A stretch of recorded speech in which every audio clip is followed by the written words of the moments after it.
안녕하세요. 비대면 예배를 시작한 지 좀 이제 2주째가 됩니다. 여러분들 잘 지내고 계십니까? 또 있는 곳에서 우리 하나님의 이 시간의 성소 속에 잘 계시리라고 믿습니다. 여러분 자신을 잘 구별하고 하나님 안에서 큰 하늘의 복을 받는 안식일 되시기를 간절히 바라겠습니다. 제가 올해 연합회 차원의 사경의 교재를 계속 다루고 있는데요.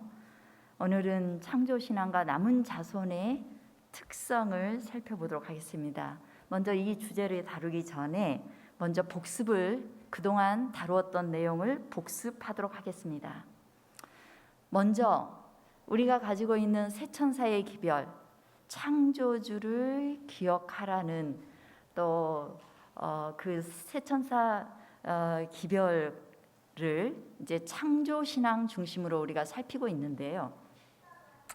먼저 우리가 정말 창조주이신 하나님을 믿는 이 창조신앙은 세 가지로 정리해봤습니다. 창조신앙은 세 가지의 진실된 것을 믿는 것인데, 첫 번째 창조신앙은 창조주이신 하나님을 믿는 신앙입니다. 하나님께서 나를 창조하셨고 온 우주의 주관자이심을 믿고 하나님을 온전히 경외하는 신앙이에요. 그리고 두 번째 창조신앙은 하나님이 사람을 하나님의 형상으로 창조하셨다라는 것을 믿는 신앙입니다. 인간의 정체성과 관련되어 있어요. 하나님 그리고 사람에 대한 정체성이에요. 사람은 하나님 형상을 형상으로 창조된 사람이다. 이것이 인간의 정체성이에요. 그래서 어떤 상황과 어떤 뭔가를 가지고 있지 않는 상황, 또 어려운 상황, 아주 공부를 하지 못한 상황, 이런 모든 것들이 인간의 가치를 상실해 버리지 않도록 이 창조신앙은 우리를 굳게 붙들고 있는 것입니다. 그리고 창조신앙 세 번째는 자연, 천연계에 대해서 우리가 어떤 사상을 가지고 있는가의 문제예요. 천연계, 자연의 정체성이 무엇인가? 천연계는 누구를 위해 지어졌어요? 인간의 생존과 행복을 위해서 창조된 창조물임을 믿는 신앙인 것입니다. 그래서 우리가 굳건히 창조주이신 하나님을 기억하고, 그리고 그분 안에서 내 정체성을 발견하고 이 세상의 모든 돌아가는, 그리고 천연계에 대한 것들을 이 개념이 명확하게 서 있어야 되는데, 사단은 이 모든 신앙을 다 망가뜨리기 위해서 진화론을 퍼뜨렸고 진화 사상을 우리 가운데 퍼뜨렸어요. 제가 올리질 않았네요. 민집사님 다음 페이지 좀 넘겨주세요. 잠깐. 예, 이 창조신앙과 정면으로 대치해서 이 마지막 때에 살고 있는 사람들을 타락시키고 또한 하나님에게서부터 떠나가게 하기 위해서 사단은 진화론을 통하여서 진화 사상을 이 세상에 보편적인 가치가 되도록 그렇게 작용을 해왔습니다. 이 진화신앙은 창조주이신 참 하나님의 존재를 부인하는, 그래서 하나님은 없애버리고 내가 중심이 되는 세계관을 갖게 하는 것입니다. 하나님이 사라지면 내가 있는 거예요. 나 중심적 세계관, 나밖에 믿을 사람 없다라고 이야기해요.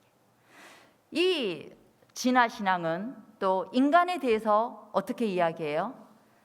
하나님의 형상으로 창조된 고귀한 인간으로서 창조신앙이 말한 반면, 진화신앙은 인간의 참 정체성을 부인하면서 인간 안에는 이기적인 형상만이 남아있음을 있다라고 주장하는 것입니다. 그래서 그들은 이제 살아남기 위해서 또 뭔가 경쟁하고, 그리고 그 속에서 도태되고 그 가운데서 살아남는 자만이 살 수 있다라는, 그래서 인간의 가치를 완전히 없애버리고, 그리고 그 가운데 강자만이 가장 좋은 사람이라는 인식을 우리에게 갖게 하는 거예요. 인간의 정체성과 인간의 가치를 망가뜨려 버렸어요. 세 번째 진화신앙은 자연에 대해서, 자연은 정말 하나님의 정신을 닮아서 자기를 희생하고 다른 사람의 행복을 위해서, 사람의 행복을 위해서 주어진 것이라고 창조신앙이 믿는다면, 진화신앙은 자연은 살아남기 위해서 경쟁하는, 서로를 짓밟는 존재로, 이기적인 존재로 주장하고 있는 것입니다. 그래서 이 사상이 우리의 삶을 완전히 점령해 버렸어요. 그래서 오늘날 많은 사람들의 삶의 형태가 뭐예요? 경쟁하자, 1등을 해야 돼, 다른 사람을 짓밟아야 돼. 그래서 우리가 공부를 할 때에도 뭐 내가 요약한 것들을 옆에 친구에게 절대로 보여주지 않는다거나, 또 내가 살아남기 위해서 누군가를 망가뜨리는 일들을 자행하고, 또 뭐 돈을 위해서 누군가를 죽이는 일을 자행하는 그런 시대가 되어버린 것입니다. 그래서 이렇게 불행의 문제에 빠져버리게 되었어요. 하나님을 두려워하지 않는 이 사람들이 하나님께 영광을 돌리지도 않고 사람들의 삶의 가치가 완전히 망가져서 그냥 막 사는 거예요. 나 그냥 쾌락을 위해서 살고 나 편하면 좋은 거예요. 그렇게 살아가는 이 불행에 빠진 이 마지막 시대에 하나님께서는 남은 자손을 통하여서 세천사 기별을 주시는 것입니다. 모든 인류의 불행의 문제, 죄로부터 비롯된 불행의 문제를 해결하기 위해서 남은 자손을 통해서 이 세상에 아주 큰 음성으로 세천사의 기별이 높게 또 널리 퍼지게 될 것인데요. 그 세천사의 기별이 뭐예요? 하나님을 두려워하고 그에게 영광을 돌리고 창조주 하나님을 경배하라는 것이에요. 이 두 번째 천사가 바벨론에서 나오라, 그다음에 셋째 천사의 기별이 짐승의 표를 받지 말라, 이것들이 이 제1기별 가운데 다 포함이 되어 있어요. 사실상 가장 근본적인 이 창조신앙, 그리고 이 세천사 기별의 첫째 천사, 하나님을 두려워하고 하나님께 영광을 돌리기 위해서 내 삶, 인간의 가치를 회복하고 빛과 소금의 삶으로 인하여서 하나님께 영광 돌리는 삶을 사는, 원래 창조 목적에 부합되게 인간이 살아가는 것, 그리고 창조주 하나님께 경배하라는, 곧 하나님께서 사랑의 선물로 주신 자연에 감사하고 하나님을 찬양하는, 그래서 안식일이면 하나님께 나와서 하나님이 주신 모든 것들에 대해서 찬양하도록 하는 이 기별은 우리가 온전히 창조주 하나님께 돌아가게 하는 세천사의 기별입니다. 이걸 통해서 불행에 빠진 세상을 하나님께서는 건지고자 하신 것입니다. 이제 이 시간부터는 이 세천사 기별, 창조신앙을 회복시키고 세천사 기별을 증거할 남은 자손의 특성들을 살펴보고자 합니다. 먼저 계시록 12장 17절과 또 14장 12절 말씀을 제가 함께 읽겠습니다. 용이 여자에게 분노하여 돌아가서 그 여자의 남은 자손 곧 하나님의 계명을 지키며 예수의 증거를 가진 자들로 더불어 싸우려고 바다 모래에 섰더라. 성도들의 인내가 여기 있나니 하나님의 계명과 예수 믿음을 지키는 자니라. 이 마지막 시대에 창조신앙으로 우리를 회복하고 또한 세상의 치유의 기별을 선포할 남은 자손의 세 가지 특성이 있습니다.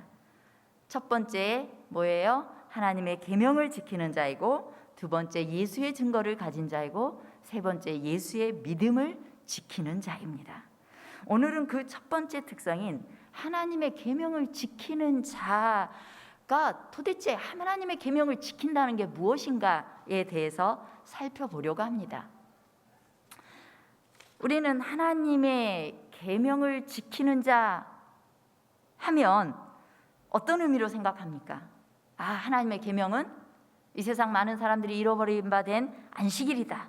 그리고 이 하나님의 계명을 지킨다는 건 안식일에 예배를 드리는 것이다 라고 아주 간단하게 생각하지만은 꼭 그것만은 아니에요. 그보다 훨씬 더 깊은 의미를 가지고 있습니다. 우리가 세상에서 보통 법을 지킬 때는 왜 법을 지킵니까? 요즘 민식이법에 의해서 어린이집 지나갈 때는 30km로 달려요. 완전 기어가는 수준입니다. 사람이 하나도 없는데도 30km로 다녀요. 운전하시는 분들 다 잘 지키시죠? 왜 지켜요? 왜 지킵니까? 딱지 안 끊으려고 지킵니다. 생명을 보존하기 위해서 세워진 법이긴 하지만은 그냥 이거 카메라에 찍히고 나면 그 굉장히 비싸더라고요, 벌금이. 우리는 이 세상에서 법은 처벌 규정이 무섭기 때문에 지킵니다.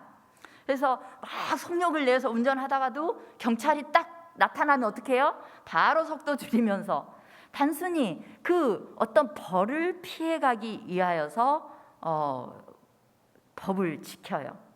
다 누구조차고 하는 거예요? 내 재산 지키려고, 나를 위해서 이기적인 동기와 목적으로 지킵니다. 그렇다면 하나님의 계명, 하나님의 법도 그럴까요? 자, 우리 안식일을 지키라는 것이 하나님의 명령이에요. 그리고 마지막 남은 자손 하나님의 계명을 지키는 자이고, 안식일을 기억하여 거룩히 지키라는 이 계명을 위해서 우리는 아주 철저하게 지키려고 합니다. 그런데 이 계명을 왜 그렇게 지키려고 하죠? 안식일 안 지키면 어떻게 되니까? 구원 못 받을까 봐, 혹은 안식일을 지키는 것이 하나님의 인을 맡는 건데 그렇지 못해서 나는 멸망하게 될까 봐 이래서 지킵니까? 우리가 그런 세상의 법의 개념으로 이해를 하게 되면은 우리는 율법주의자가 될 수 있습니다. 하나님의 계명은 세상의 법과는 달라요. 계명의 성경적 개념은 하나님의 선한 품성과 연결되어 있습니다. 우리가 계명을 지키는 것은 그것이 하나님의 품성이기 때문이에요. 자, 먼저 우리가 하나님의 계명에 대한 이해를 하려면 율법이라는 말이 있고 계명이라는 말이 있잖아요. 근데 이 율법과 계명의 차이를 한번 생각해 볼 필요가 있습니다. 먼저 율법에 대한 하나님의 말씀들 두 구절 읽겠습니다. 하나님은 사랑이시라. 그분의 본성과 그분의 율법은 사랑이다. 하나님의 본성과 하나님의 율법은 사랑이라고 말씀하십니다. 가려 뽑은 기별에 하나님의 율법은 그분의 품성의 사본이라고 말씀하고 있습니다. 자, 율법은 하나님의 품성의 사본이에요.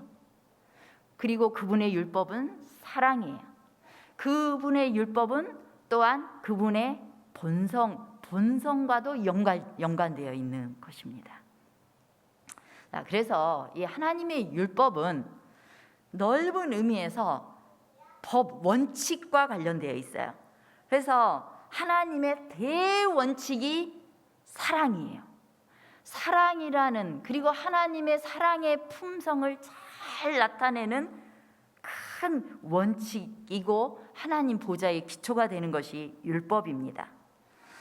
그런데 그래서 누구든지 온 우주에 있는 모든 거민이 하나님의 사랑의 율법의 원칙 속에 있을 때 행복할 수 있도록 그렇게 되어 있는 것이에요. 하나님은 사랑이기 때문에 사랑이신 분이 피조물에게 행복을 주시고자 하셨고, 그 안에서 하나님의 사랑의 품성 안에서 모든 피조물은 행복할 수 있는 것입니다. 그래서 온 우주에 하나님 보좌의 기초가 되는 것이 율법이에요. 그러면 계명은 뭘까요? 계명은 명령하고 비슷한 성격이에요. 그래서 하나님의 율법이 목적한 바를 성취해 주기 위해서 주신 명령과 규례예요. 자, 십계명이 에덴 동산 이전에 있었습니까? 없었습니까? 십계명이 있었어요? 없었어요? 없었어요. 에덴 동산에서의 계명은 뭐였어요? 선악과를 먹지 말라. 그것을 먹는 한 너희가 반드시 죽으리라. 선악과를 먹지 말라가 계명이었어요. 하나님의 명령이었어요. 하나님의 사랑이라는 그 율법의 대원칙 속에서 그것을 잘 지킬 수 있도록 하나님 명령 내린 것이 선악과 먹지 말라요. 네가 나를 떠나서 너를 의지하고 네가 높아지기 위해서 선악과를 먹으면 안 된다. 그 그러면 죽음의 길이다. 이렇게 미리 말씀해 주신 거예요. 그리고 이제 에덴 동산을 나와서 제약된 이 세상에서 하나님의 사랑의 율법을 잘 이루기 위하여, 사랑을 잘 이루기 위해서 인간이 잘 살아가도록 주신 계명이 바로 십계명이에요. 노아 시대에는 그들이 어떻게 해야 구원을 받았어요? 노아 방주에 들어가라는 기별이 있었어요. 명령이 있었어요. 하나님의 명령. 그래야 하나님의 큰 사랑 속에서 구원을 받았어요. 마찬가지로 십계명은 우리가 행복하게 살 수 있게 하는 하나님의 사랑의 율법의 목적을 성취해 주기 위한 하나님의 명령이었어요. 그럼 이제 이 마지막 시대는 어떻습니까? 마지막 시대가 하나님 중심적 세계관에서 나 중심적 세계관, 그리고 내가 최고다, 그리고 자기 스스로 높아지려는 정신, 그리고 자신의 가치가 뭘 가지고 있느냐, 얼만큼 힘을 가지고 있느냐에 따라서 자신의 가치가 결정되어지는, 사단이 우리에게 진화 사상을 퍼뜨림으로 인하여서 세계 사람들을 불행에 빠뜨려 버린 이 시대에 하나님께서 이 시대에 주신 큰 명령, 큰 계명이 뭐겠어요? 십계명 중에 특별히 창조주이신 하나님께 돌아가라는 기별인데, 그것이 창조의 기념일인 안식일을 지키라라는 그 명령이 이 마지막 시대에는 이 세상에 아주 높이 들려져야 되는 기별인 것입니다.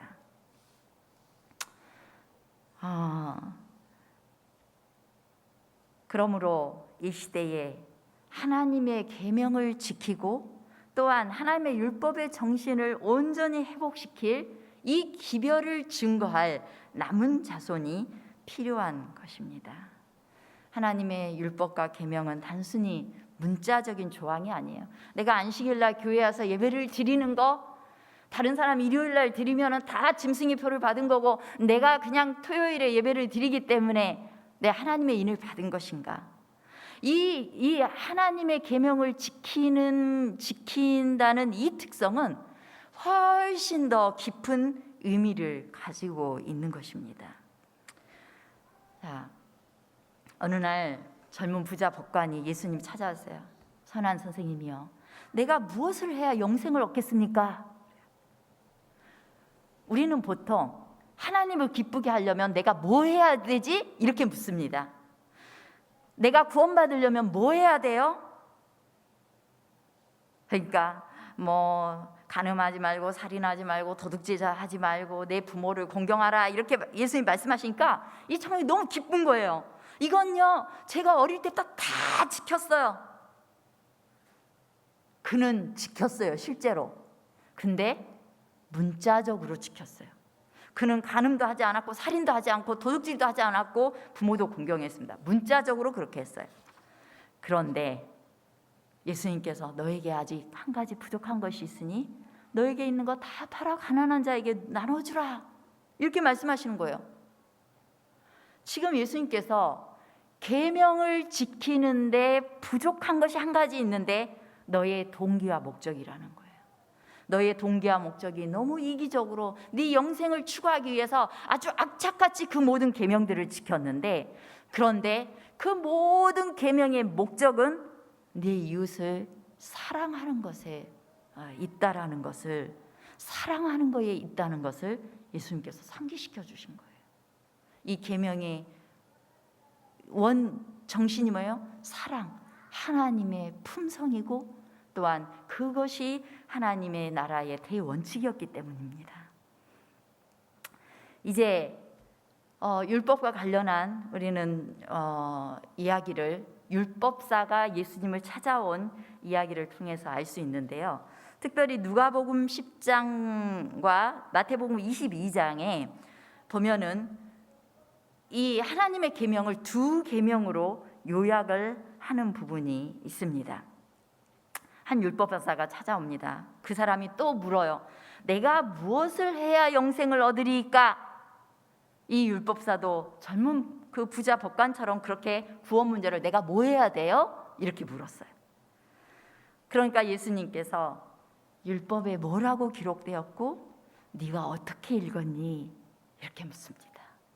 너 이 율법의 말씀을 어떻게 읽었어? 그냥 그거 지키라고 읽었어? 아니면 어떤 걸로 읽었어? 이렇게 물어요.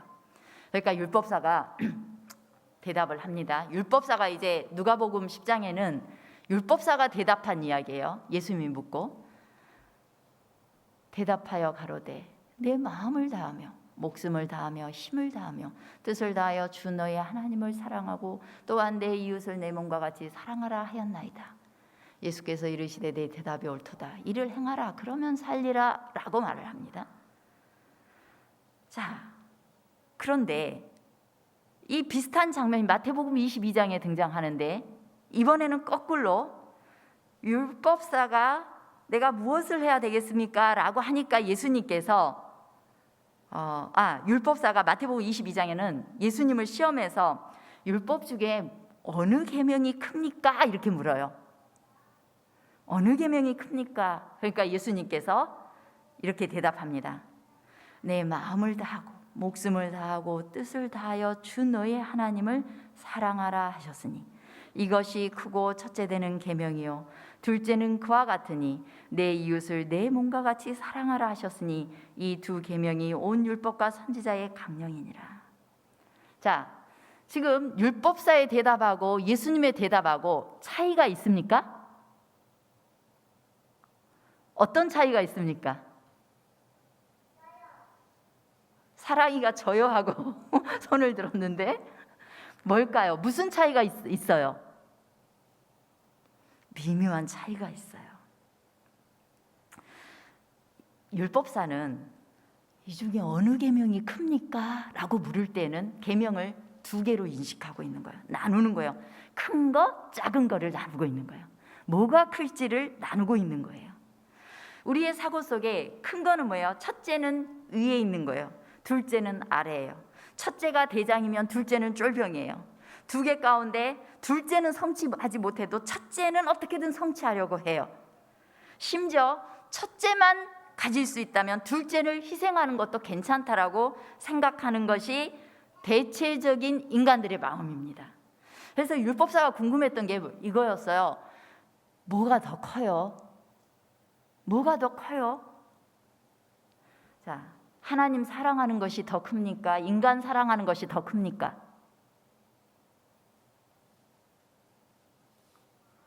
뭐가 더 커요? 예수님께서 둘 다 크다라고 이야기합니다. 둘 다 크다라고 이야기해요. 자, 이 율법사는 두 계명을 분리된 관점으로 봤어요. 그러나 예수님의 관점은 두 계명을 연결된 하나로 봤습니다. 왜냐하면 예수님께서 뭐라고 했어요? 이것이 크고 첫째 되는 계명이요 둘째는 뭐와 같으니? 그와 같으니 첫째와 같으니 라고 말하고 있다는 거예요. 그래서 예수님께서 말씀하신 두 계명은 율법사가 질문한 가운데 들어있는 그 사상하고는 완전히 다른 개념이었던 것입니다. 예수님께서는 첫째 계명을 단지 크다라고 하셨지 더 크다라고 말씀하지 않으셨어요. 그리고 둘째도 그와 같으니라고 말씀하셨습니다. 그래서 분리해서 생각하면 안 된다는 거예요. 그럼에도 불구하고 예수님께서는 왜 첫째와 두 번째로 둘째로 구분을 하셨을까요? 예수님의 의도는 두 계명을 하나로 연결시켜서 설명하려는 의도가 있었던 거예요. 첫째, 둘째는 높고 낮은 거, 먼저 크고 작은 거 이런 개념이 아니라 그냥 순서예요. 순서. 연결된 자 요거 다음에 요거 이렇게 되는 거예요. 그 순서를 설명하고 싶었던 것입니다. 먼저 나와 하나님과의 관계를 설명하는 계명이 첫 번째 계명으로 나와 있어요. 그리고 그 앞쪽에 위치하고 그리고 나와 이웃 간의 관계를 나타내는 그 계명이 뒤쪽에 위치해야만 율법의 목적이 이루어지는 거예요. 율법의 목적은 뭐예요? 행복이에요. 사랑이신 하나님이 드러나고 그 사랑의 정신에 의해서 우리가 행복해지도록 하는 거예요. 그런데 이 온전히 율법의 목적이 이루어지기 위하여서는 요 순서로 가야 되는 거예요. 첫째 계명은 둘째 계명으로 가기 위한 시작점 혹은 입구라고 할 수 있어요. 우리가 여러분 사랑하세요. 어떤 사람은 사랑하는 것만 강조해요. 하나님을 찾는 일은 아주 게을리하고 그거 하지 않으면서 내가 동정심이 많아서 막 누구 도와주고 뭔가 봉사활동하고 참 좋은 사람들이 있어요. 그런데 그것이 참된 하나님의 계명을 완성시키는 것으로 가려면 이 첫째 계명을 통해서 가야만 되는 것입니다. 예수님께서는 이 계명을 통해서 하나님께서 이루고자 하시는 궁극적인 목적은 이웃사랑이라는 거예요. 이웃을 어떻게? 내 몸처럼 사랑하라는 것이 율법의 최종 목적지라는 것입니다. 그런데 하나님을 사랑하지 않고서는 이웃을 사랑할 수 없다는 것도 말씀하고 싶어 하세요. 그런 측면에서 사도 바울도 그런 맥락에서 이런 말씀을 하고 있는데요. 너희가 만일 경에 기록한 대로 내 이웃 사랑하기를 내 몸과 같이 하라 하신 최고의 법을 지키면 잘하는 것이거든요. 이웃을 사랑하는 것이 최고의 법이라는 거예요. 이웃 사랑하는 것이. 야고보서 2장 8절입니다. 그 다음에 로마서 13장 10절에는 사랑은 이웃에게 악을 행치 아니하나니 그러므로 사랑은 율법의 완성이니라. 이웃을 사랑하는 건 율법의 완성이래요. 그리고 로마서 13장 8절에 보면은 피차 사랑에 비대에는 아무에게도 아무 빚도 지지 말라. 남을 사랑하는 자는 율법을 다 이루었느니라. 예수님께서 말씀하신 하나님을 온 마음을 다해서 사랑하는 것은 이웃을 사랑하는 그 목적을 이루기 위함이에요. 하나님께서 왜 그걸 목적으로 두시는 것인가? 그걸 통해서 행복한 세상 만들려고 하는 거예요. 사단은 어떻게든 우리의 삶을 멸망시키려고 하고 우리를 죽음으로 이끌어가고 싶어하고 우리를 파탄나게 하려고 하는 것입니다. 그런데 하나님께서는 이 마지막 때의 쇠천사 기별을 통하여서 우리의 삶을 완전히 회복시키기를 원해요. 회복시키기를 원하는데 그 첫 번째 특성이 하나님의 계명을 지키는 자이고, 하나님의 계명은 하나님의 사랑의 큰 율법을 완성시키기 위한, 그 목적을 완성시키기 위한 하나님의 명령인데, 그 명령이 뭐예요? 하나님 사랑하고 그처럼 이웃을 사랑하는 것인데, 이웃 사랑하는 것이 하나님의 목적인 것이에요. 그래서 행복한 세상 만들려는 것입니다. 그래서 우리가 이웃을 내 몸처럼 사랑할 수 있는 유일한 길은 하나님을 마음과 목숨과 힘을 다하여 사랑하는 것에 있어요. 그렇다면 하나님을 사랑하는 것이 이웃을 사랑하는 최초의 시작점이고 입구일까요? 그건 아니에요. 그거 아니라고 말씀하십니다. 요한일서에도 우리가 요한일서 4장에 보면은 우리가 하나님을 사랑한 것이 아니라 하나님이 먼저 우리를 사랑하셨다고 말씀하세요. 하나님이 우리를 사랑하시는 사랑을 우리가 먼저 알고 믿었노니 하나님은 사랑이시라. 사랑 안에 거하는 자는 하나님 안에 거하고 하나님도 그 안에 거하시느니라. 우리가 사랑하면 그가 먼저 우리를 사랑하셨습니다. 우리가 이 계명을 주께 받았나니 하나님을 사랑하는 자는 또한 그 형제를 사랑할지니라. 하나님을 사랑하는 것이 시작점이 아니에요. 그 전 시작점은 뭐냐면 하나님 사랑 많이 느끼는 겁니다. 우리가 먼저 사랑하는 것이 아니라 하나님의 사랑에 흠뻑 젖어드는 거예요. 하나님이 나를 사랑하고 계시다는 걸 느끼는 거예요. 감격하는 거예요. 나를 위해 생명을 주신 하나님, 그 하나님의 사랑에 과분해하는 거예요. 그 사랑을 깨닫게 되면 내 목숨을 다하여 하나님을 사랑할 수 있게 되고, 하나님을 사랑하게 되면은 하나님의 가슴을 가장 멍들게 하는 것이 뭔지를 알게 돼. 이 세상에 사람들이 죽어가는 것, 불행에 빠지는 걸 하나님이 가장 가슴 아파하고 있다는 것을 깨닫게 되고, 그때 비로소 이웃을 사랑할 수 있게 되는 것입니다. 그래서 이 두 계명을 서로 연결시키는 두 가지, 이 하나님을 사랑하고 이웃을 사랑하는 이 관계는 사랑으로 연결이 되는데요. 사랑은 뭘까요? 사랑에는 세 가지 속성이 있습니다. 누군가에 관심이 있는 거예요. 사랑하면 누군가에게 관심이 있어요. 그 사람이 뭘 좋아하고 뭘 먹고 그 사람에게 나쁜 일이 있는지 온갖 게 다, 소소한 것까지 다 관심이 생겨요. 그리고 두 번째로 동정심이에요. 그에 대한 진짜 그와 함께하고 싶은 그 감정을 나눈 거예요. 그리고 세 번째 치유가 있는데요. 하나하나 살펴보자면 첫 번째 관심입니다. 사랑하는 사람은 모든 문제에 깊은 관심을 나타냅니다. 이제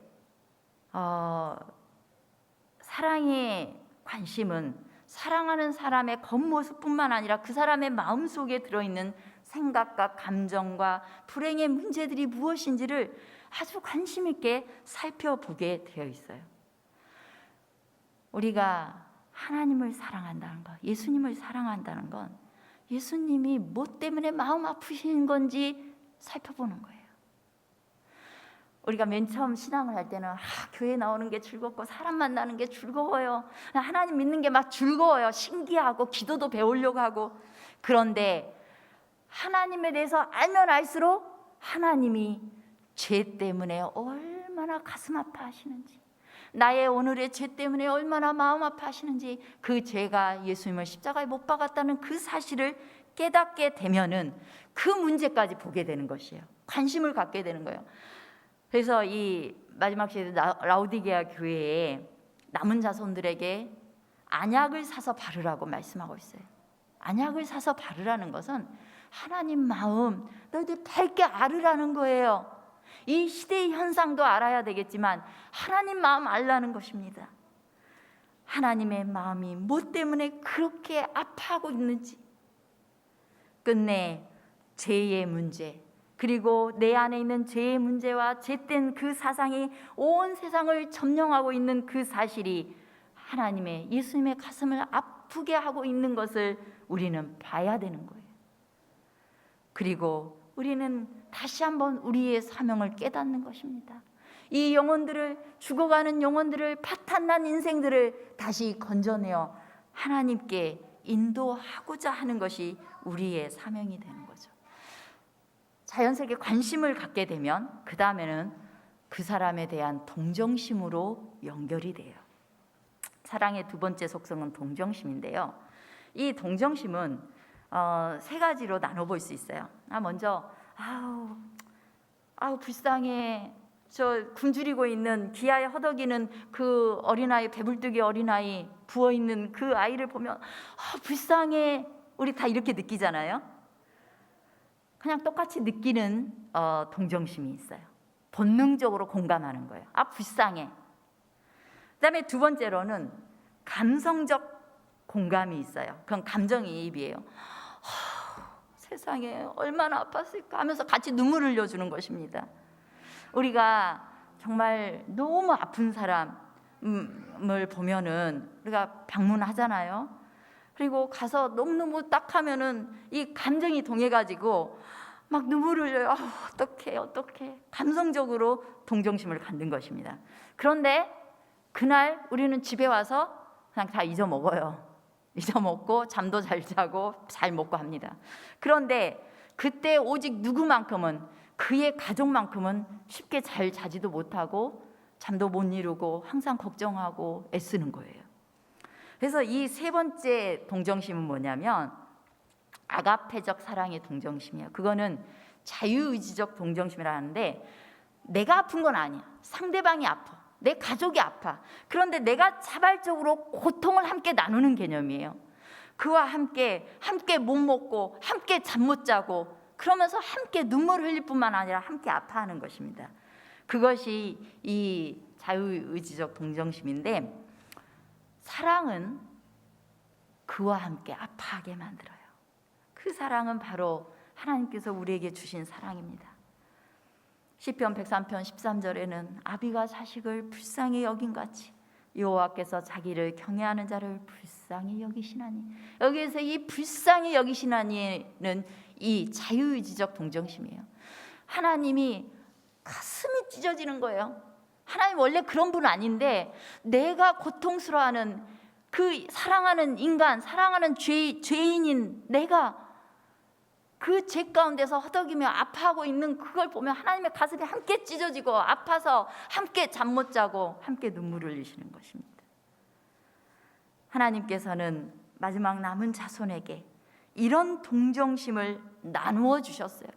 이 마지막 때에 세상이 죽어가는 이 많은 재난 속에서 죽어가고 있는 이 세상의 모든 상황과 사람들을 보면서 그 가운데서도 하나님을 기억하지 못하는 불쌍한 그들을 보시면서 하나님께서는 남은 자손의 가슴 속에 사랑의 마음을 나눠주시고 그 사랑으로 하나님의 기별을 선포하고 그들의 삶을 생명이신 창조주 하나님께로 삶을 돌이켜서 행복해지라는 기별을 우리에게 주시고 계시는 것입니다. 그로 인하여 우리는 치유를 경험하게 되는 것이에요. 하나님께서 친히 모든 문제를 다 해결해 주시고 우리의 고통받아 상한 감정까지 우리의 마음까지 다 치유해 주시는 거예요. 그것이 사랑인 것입니다. 주님께서 우리의 불쌍한 이 가련한 인생들에게 주고자 하시는 것이 관심일 뿐만 아니라 참된 그 동정심 그리고 함께 아파하시는 거 그것 때문에 견딜 수 없어서 차라리 내 생명 대신해서 죽어서라도 너희 문제 해결해 줄게 라고 하신 것이 하나님의 사랑이고 그것이 바로 이 계명을 통해서 우리에게 주신 말씀인 것입니다. 자, 이제 사랑 안에서 이제 하나로 연결된 이 두 계명의 관계를 좀 살펴보자면요. 자, 첫 번째 계명, 우리의 마음을 다하고 뜻을 다하고 목숨을 다하여 하나님 사랑하라고 했어요. 하나님 사랑한다는 말 의미에는 뭐예요? 그처럼 공감하고 그처럼 아파하고 그분처럼 아파함과 동시에 문제까지 해결하라는 거예요. 치유까지 만들어내라는 거예요. 그러면 하나님이 뭐 치유받을 거 있으세요? 하나님이 불행한 문제가 있으세요? 자, 하나님에게 유일한 불행의 문제는 인간이에요. 죄인으로 살아가는 인간이에요. 이 세상에서 일어난 모든 불행의 문제들은 하나님의 아픔하고 관련이 되어 있는 것입니다.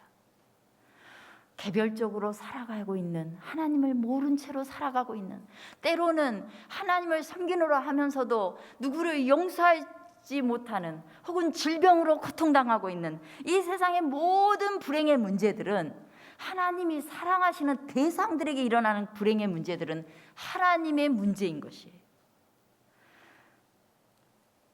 그 가운데는 하나님의 문제 중에는 심지어는 어떤 문제까지 있냐면 나한테 물질적으로 정신적으로 손해를 끼친 나랑 원수 같은 내 원수 같은 용서할 수 없는 그 사람의 문제도 하나님의 마음속에 있는 거예요. 그래서 원수까지 사랑하라고 우리에게 명하신 겁니다. 마지막 시대의 남은 자손 하나님의 계명을 지키는 자는 사랑하는 자예요. 뭐 때문에?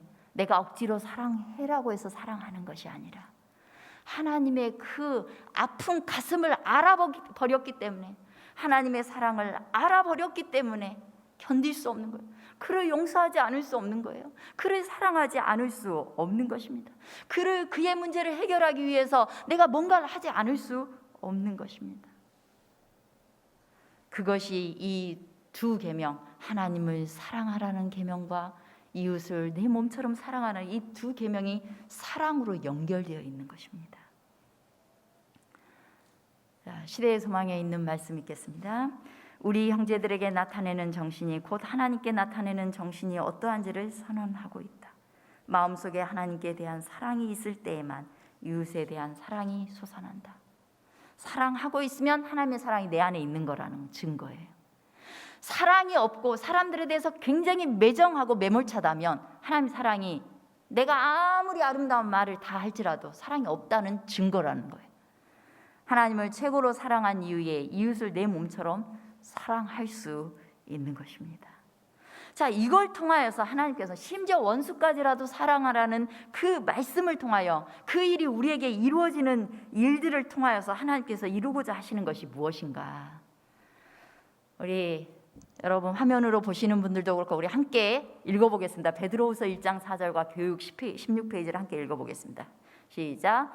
이로써 그 보배롭고 지극히 큰 약속을 우리에게 주사 이 약속으로 말미암아 너희로 정욕을 인하여 세상에서 썩어질 것을 피하여 신의 성품에 참여하는 자가 되게 하려 하셨으니 사랑의 율법은 하나님과 동료 인간들을 위해 몸과 마음과 목숨을 다하는 헌신적인 봉사를 요구한다.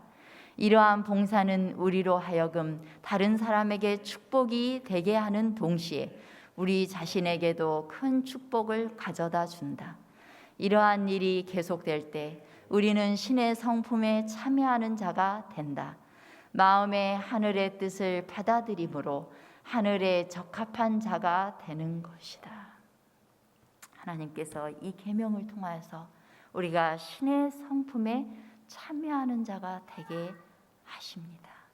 주님께서 이 땅에 오실 때 하나님을 닮은 신의 성품에 참여한 자들을 하늘로 옮기우실 것입니다. 그러므로 하나님을 사랑하고 내 이웃을 사랑하라는 이 계명은 하나된 계명이에요. 하나예요. 그렇게 심지어는 내 마음에 원치 않는 사랑까지라도 사랑하라는 그 명령은 내 미워하고 싶은 내 자존심을 살리고 싶어하는 그 정욕을 못 박는 시간인 것입니다. 그리고 하나님이 나에게 베푸신 그 사랑 때문에 견딜 수 없어서 원수까지라도 사랑하는 그 일을 통하여 하나님께서는 우리를 신의 성품에 참여시키겠다고 말씀하십니다. 그러면 마지막 대쟁투에서 하나님의 계명을 지키는 것이 어떤 의미를 가지고 있을까요? 남은 자손들이 선하게 대쟁투를 싸우는 문제하고 하나님의 계명을 지키는 문제는 어떻게 연결되어 있는가? 하나님의 율법은 행복의 울타리였어요. 인간이 행복하게 살 수 있는 울타리였습니다. 대쟁투는 끝내 행복의 문제와 연결되어 있어요. 행복 문제를 해결하기 위해서 시대마다 출현하는 것이 사상이에요. 오늘날 많은 인본주의적 상담과 또 심리학도 인간 행복하게 하려고 막 이렇게 뭔가 이론들을 만들어내요. 하나님 없는 인본주의적 이론들을 만들어냅니다. 또 진화론도 마찬가지고 루스벨은 끝없이 그랬어요. 너희들 하나님 독재자야. 내가 만약에 뭐가 된다면, 내가 뭔가 다스린다면 너희를 완전 자유롭게 해줄게. 너희들 행복하게 해줄게. 그 이야기예요. 그래서 루스벨의 그 사상과 하나님의 선 사상 사이에서 이 쟁투는 일어나고 있는데요. 행복의 문제예요.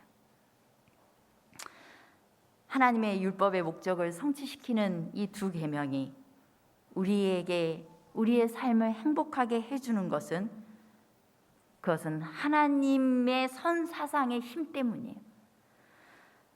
하나님께서 그러니까 우리 기독교가 들어가는 곳은 어때요? 내가 하나님을 받아들이고 난 다음에 어떻게 변화되는 거예요? 옛날에는 욱하고 싸워버리고 그에게 복수하고 말았던 사람이 하나님을 알므로 하나님의 사랑을 깨달음으로 그 다음 어떻게 변해요?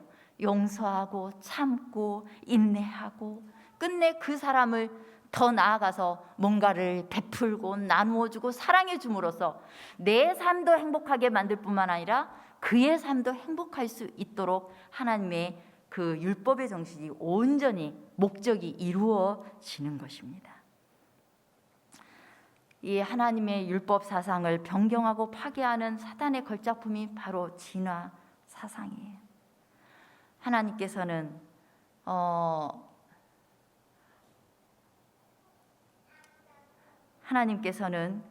첫 번째 계명으로서 하나님 중심적인 세계관, 하나님을 마음과 목숨과 뜻을 다해 사랑하도록 하셨어요. 그런데 루스벨 사상은 뭐예요? 자기중심적 세계관입니다. 하나님의 율법을 변경하자고 주장하고 거기에는 행복이 없다라고 주장하고 내가 하늘에 올라 하나님의 묵별 위에 나의 보좌를 높이리라. 우리가 어떻게든 뭔가를 쟁취하고 얻어야만 우리는 행복해질 수 있다라고 가르쳐요. 그게 사단의 사상인 것입니다. 자기중심적으로 살도록 그렇게 사단이 의도했다라는 것이에요. 진화 사상은 하나님 중심적인 세계관을 완전히 파괴시켜버리고, 그리고 나 중심적 세계관, 나 중심, 자아가 높여지는 건 죄예요. 성경이 말하는. 그래서 하나님을 부인하게 만들었어요. 그 다음에 두 번째로 이웃에 대해, 사람에 대해서 적자 생존의 정신을 진화론은 가르쳤어요. 둘째 계명, 이웃을 내 몸처럼 사랑하라. 이웃을 축복하는 것이 나의 행복이라고 창조신앙은 가르칩니다. 그러나 사단은 자기가 높아지는 것, 그것이 행복이라고 가르칩니다. 이웃하고 경쟁해서 1등을 해라, 부자가 되어라. 이런 사상들이 이 현대인들을 완전히 잠식해 버렸어요. 이제 하나님께서는 우리에게 하나님의 계명을 지키라고, 남은 자손의 특성은 하나님의 계명을 지키는 것이라고 말씀합니다. 선악의 대쟁투의 역사 가운데 각 시대마다 사단은 하나님의 율법을 파괴하려고 했고, 하나님께서는 그분의 율법을 회복하여 그 목적을 이루기 위하여 계명을 주셨습니다. 그 마지막 시대의 계명은 뭐예요? 안식일을 지키라는 거예요. 안식일을 기억하여 거룩히 지키라는, 창조주 하나님을 기억하라는 것이에요. 창조주이신 하나님을 기억하게 하는 것이 안식일이에요. 우리가 안식일에, 제가 늘 자주 쓰는 말 속에 시간의 성소라고 이야기하죠. 하나님의 성전에 나오는 것도 중요하지만은 시간의 성소 속에 나를 넣는 것이 굉장히 중요해요. 하나님 안에서 치유되고 하나님 안에서 쉼을 얻고 온전히 하나님 중심적인 삶으로 다시 나를 회복하는 시간이 이 안식일이 되어야 되는 것입니다. 그래서 안식일 교인들은 안식일을 지켜야 돼 하고, 이거 성경에 절대 변하지 않았어, 이 계명은, 이거 가르치는 것도 굉장히 중요한데, 그보다 더 중요한 건 안식의 삶을 사는 거예요. 구원의 삶. 늘 기뻐하고 행복하고 감사하고 하나님 사랑하고 이웃을 사랑하고 사랑을 베풀고, 그래서 그 사람 옆에 가면은 누구나 행복해지고, 이러한 삶이 바로 안식의 삶이에요. 그 삶을 회복하는 것입니다. 마지막 날의 대쟁투는 안식일입니다. 우리 마지막 날 사건들 읽겠습니다. 이 싸움에서 넷째 계명의 안식일은 중요한 대쟁점이 될 것인데, 이는 위대하신 입법자께서 안식일 계명을 통하여 당신 자신을 하늘과 땅의 창조주로 나타내시기 때문이다. 안식일의 성전에 있는 것과 함께 이 안식일의 신앙, 창조주 하나님께서 내 삶의 중심이 되고 하나님 안에서 내 가치가 높여지며, 또한 하나님 안에서 내가 그러한 삶을, 빛과 소금의 삶으로 인하여서 다른 사람을 사랑하고 다른 사람을 복되게 하는 그러한 삶이 바로 안식의 신앙입니다. 또한 안식일을 지키는 의미인 것입니다.